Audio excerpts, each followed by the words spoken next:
Hello Internet, long time no see. This is Big Nikki Fresh, and I always look like this no matter what, so nothing is different, don't worry about it. Today I am going to be showing you a tutorial on how to use Procreate for absolute beginners. If you know even a little bit about Procreate, this video probably will not be beneficial to you at all. For a little bit of background information, I am a tattoo artist, and my dear sweet friend and coworker Amber has literally no idea how Procreate works. So this tutorial is primarily for her and anybody else who also has no idea how it works at all. Amber, I hope to God you are watching, because if you're not, nothing can help you now. Thanks. We are primarily going to be focusing on layers and how they work today. We'll probably jump into some other small little things, but Amber has no idea how to use layers. That's why I'm here. Okay, so go ahead and open Procreate on your device and open up a nice big blank page.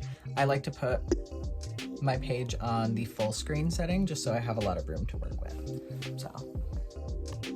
So you'll probably see a screen somewhere over here showing you what I am doing on Procreate, if I can figure out how to edit that together correctly. So basically I'm gonna draw like a chicken or something, or like a rubber ducky or something stupid, just so you can kind of follow along and see what I'm talking about. All right, so where we're gonna start is this little double screen icon thing that's going on over here. This is where all of our layers are housed, and this is where we're gonna work with our layers and play around with all of this stuff. So if you click on it, you can see right now we only have one layer open. This is the base that we are currently working on. So I want you to think of it as like a pack of sticky notes or something like that. This is the bottom sticky note.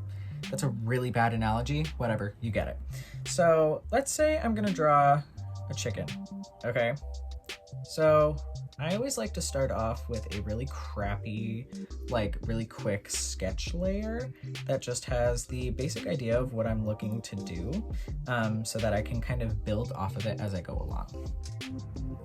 I typically like to do this in a different color other than black if the design is going to be lined out in black, just so I can have some kind of difference and kind of see what I'm drawing on top of a little bit easier. So like I said, this is our base layer. This is our kind of just like crappy little sketch of like what we plan on doing. So if you go back over to that double layered thing that I showed you, you can see it right there. If you click on that little N right there, and move this slider around, that changes the opacity of the layer that you are currently on. So it basically changes how translucent this is going to be. Now I like to maneuver this down just enough that I can see a little ghost imprint of my original crappy little sketch, because we're going to be working on top of this. So at the top right corner of this layer section, there's going to be a plus. I would click on that if I were you and open up a second layer. So as you can see, this layer is on top of our bottom layer with our little chicken friend on it. So when we draw on this layer, it'll be right on top of the layer that we were initially drawing our chicken friend on. So it will not interfere with what is underneath. If you go and erase things that you've put on the second layer and stuff, it's not going to erase anything that is not on that layer.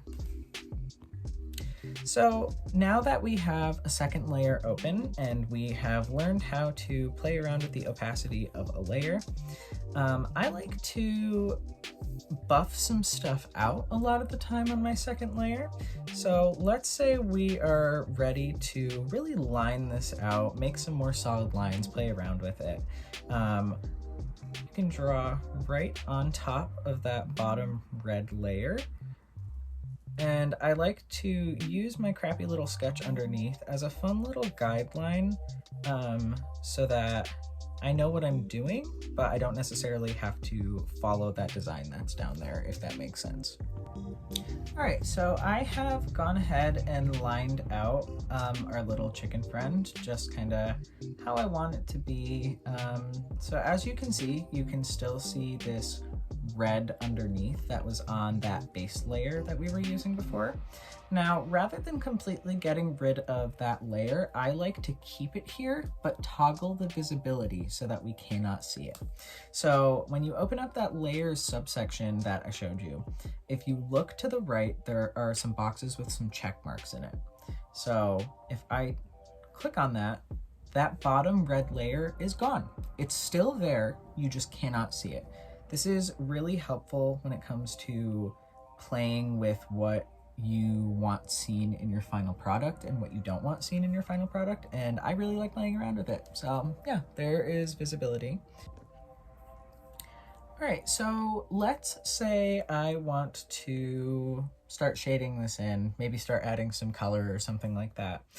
Typically, I like to add a layer in between my base layer that had our crappy little sketch on it and our lining layer that has our final lines on it. So I like to land my shading underneath that line art layer because it just makes it easier to work with.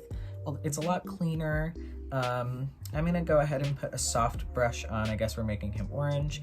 As you can see, all of this color is going underneath the sketch, the final line art layer that we have drawn up.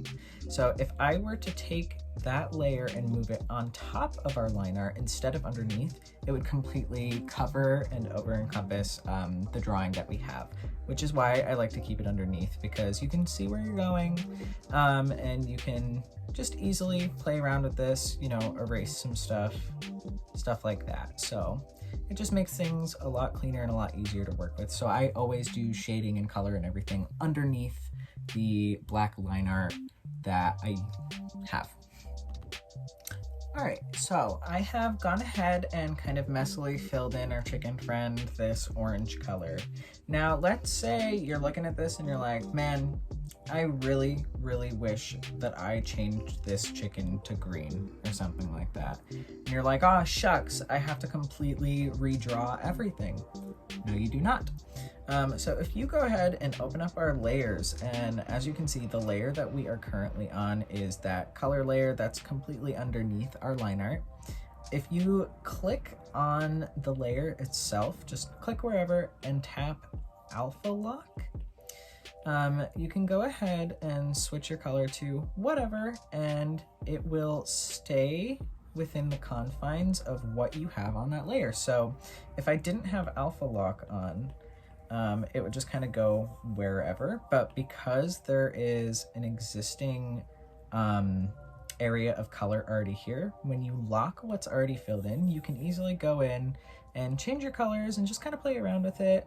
I like to use this tool for like when I want to map out where I want like different colors on this and play around with it and stuff like that. So it could just be a really helpful tool for if you do not know what color you want something to be, or if you want to just play around with how it ends up looking. So that's pretty much the basics of layers. I tried to simplify this as much as humanly possible by literally only having 3 layers here.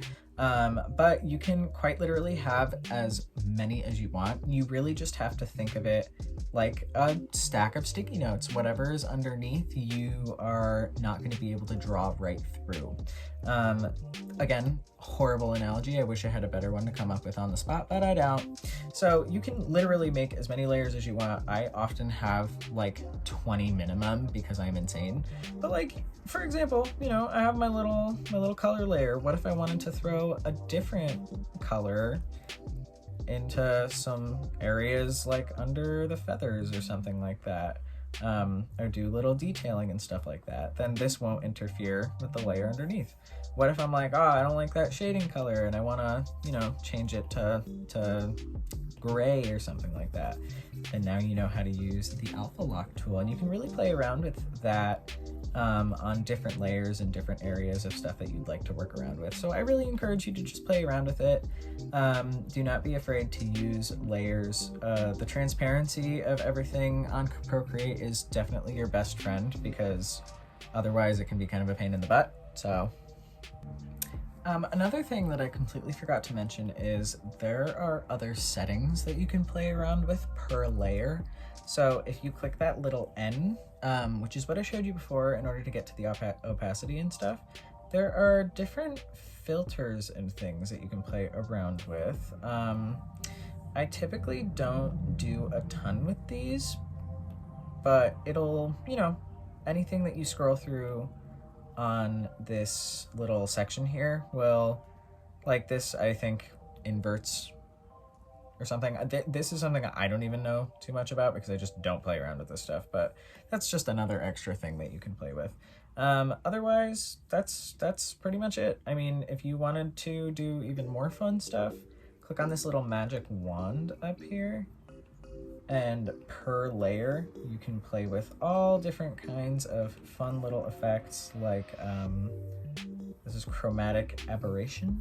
You just kind of, you know, this does work per layer as well. So as you can see, I'm messing around with this on this brown part of the chicken, but it is not affecting the yellow or the darker brown bits that I have on it. So whatever you play around with and whatever you do on whatever layer, whatever is drawn on that layer is the only thing that will be affected.